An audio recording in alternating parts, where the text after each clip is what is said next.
The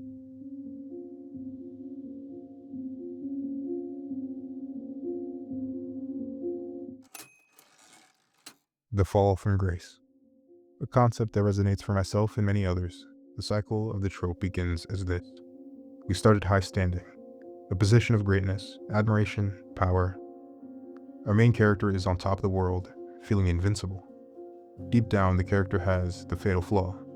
Pride, greed, arrogance, a critical error in judgment, causing the downfall, loss of power, disgrace, or even death.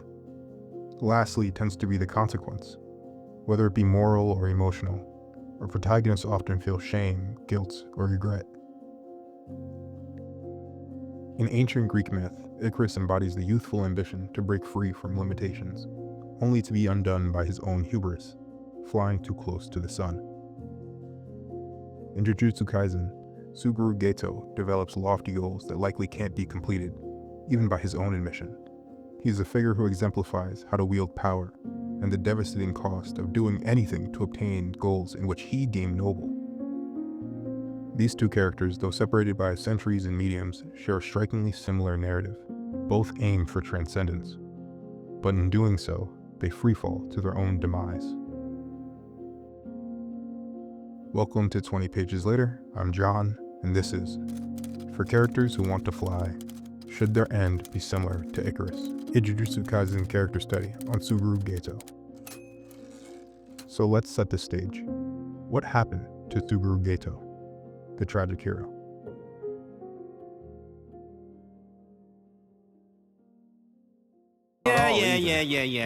Yeah.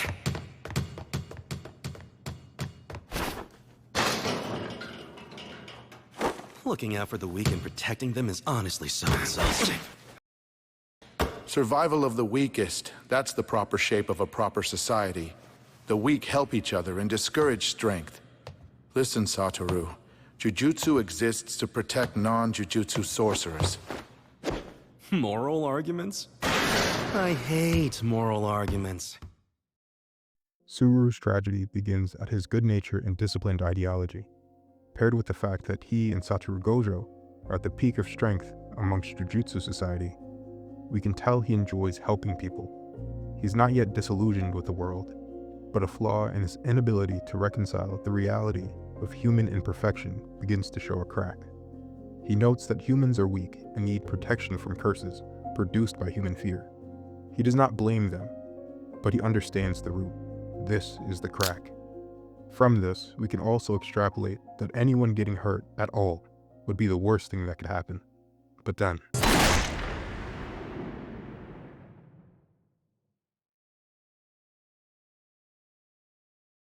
the role of isolation and ego.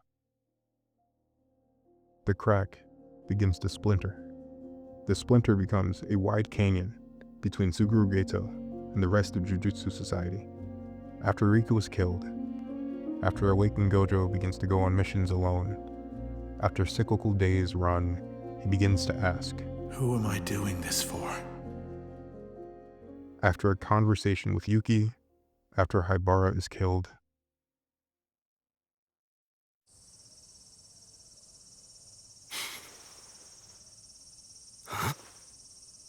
Don't make me repeat myself. Suguru killed everyone in the village, and... I heard you the first time. That's why I said huh to what you said. Suguru's old home was already an empty husk as well. Though from the bloodstains and residuals, he most likely killed his parents. Like hell he did! Satoru, calm down. I don't understand what's going on either. that canyon is now too wide.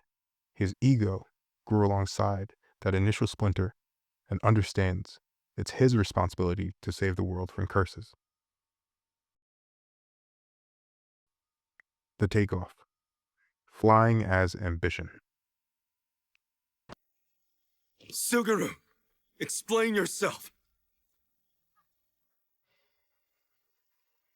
You already heard it from Shoko. That's all there is to it, Satoru. So you're just going to kill every non-sorcerer? And your parents? I can't allow my parents to be a special exception.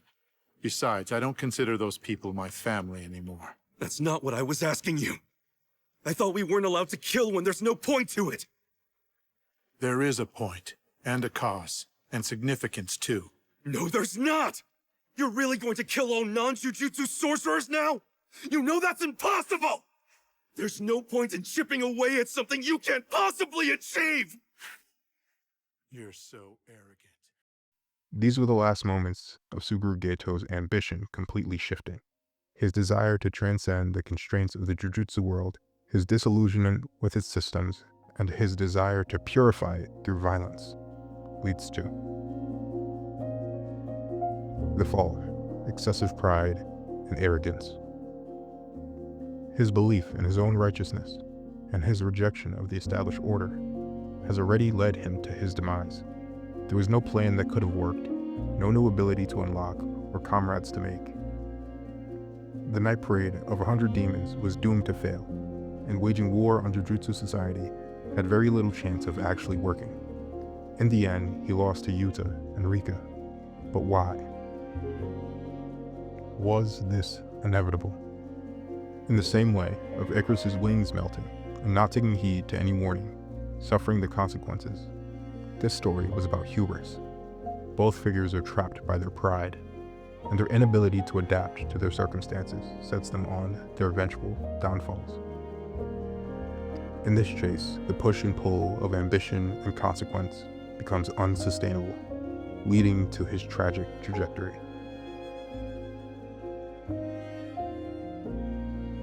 Now we need to answer the question: for characters who want to fly, should their end be similar to Icarus? In short, most likely. Not because they were damned. Instead, their goals and their morality were not aligned. Generally, ambition is a double-edged sword. Greatness inherently requires a willingness to go beyond the ordinary. No matter the goal, a character pursuing the ideal must sacrifice something. The price they pay is often something intangible: relationships, morality, or even their own sense of identity. This sacrifice is a critical precursor to their failure. The drive to become great often requires the character to sacrifice everything, making it extremely hard to center themselves and maintain balance. The nature of society to resist greatness and radical thought.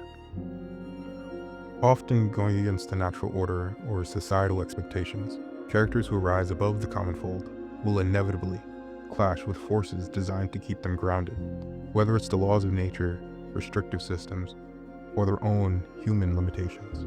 They aren't just challenging themselves, they're also challenging the system that has worked so hard to keep them grounded. These forces will always respond with catastrophic consequences when the character exceeds their place. The cycle of overreach and lack of control. One of the most common aspects of a character barreling toward growth is their inflating ego.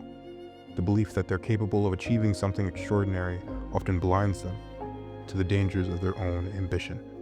Characters who believe that they're destined for greatness can push too far, finding themselves unable to control what they've created, and the risks that come with overreach.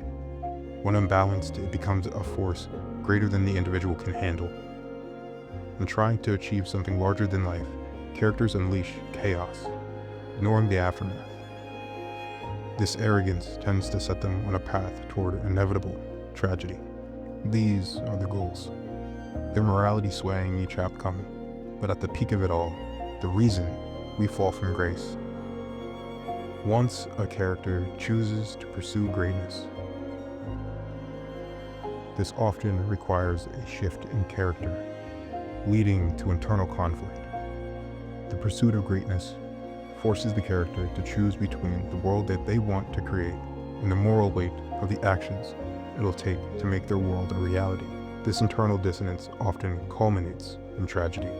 Tragedy is one of the only outcomes because greatness demands too much. Whether the cost be sacrifice, the loss of others, or the destruction of humanity, the very nature of greatness requires a protagonist to go beyond natural limitations and societal constraints, which inevitably pulls conflict, ego, and isolation to the surface. As they push past their limitations, these characters often become too disconnected from the world around them, leading to their eventual fall.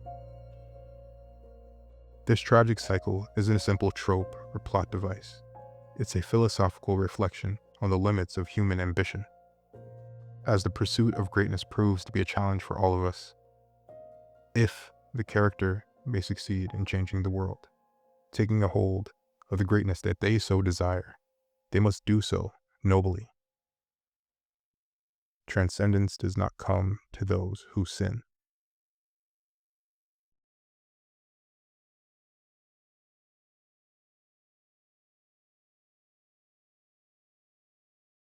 This has been John at 20 Pages Later. Take care, guys.